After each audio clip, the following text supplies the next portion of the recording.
S&D, René Repasi. Thanks, Madam Chairwoman. Thanks for having the opportunity for a proper political discussion of the proposed compromise amendments.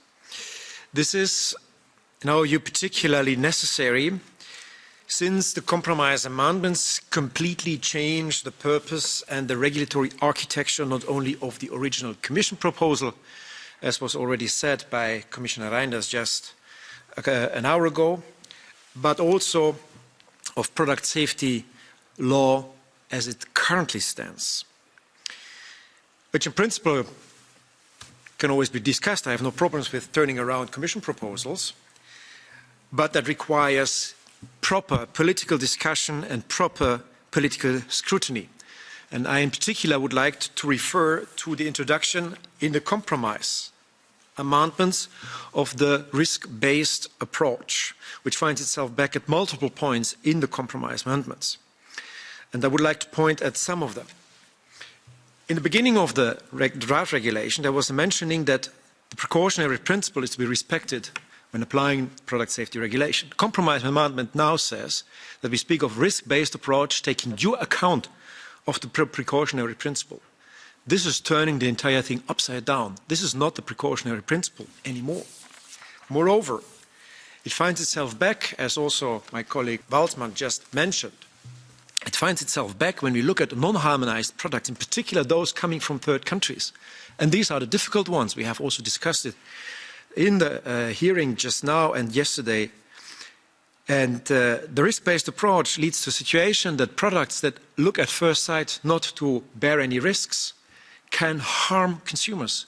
An example in point are couches that were sent to the United Kingdom when this country was still part of the European Union, and they were treated by chemicals which led to heavy allergic reactions. Imagine of babies put there naked just in their diapers on such a couch. This is not a risk product which would not be covered by our safety net that is meant to be the product safety regulation. It's unacceptable. From our perspective, this introduction of the risk-based approach throughout the entire regulation is unacceptable and requires political discussion. Moreover, obligations cover too little smart products and elements that have relations to the use of internet, and not only interconnectedness but also connectivity. Online marketplaces are currently in the compromise amendments too little ambitious. I do admit that a proper discussion on online marketplaces requires to know what finally is in the DSA. Moreover, if we look at right to remedies, we have here discussed in the last hour and in the past a lot about the right to repair.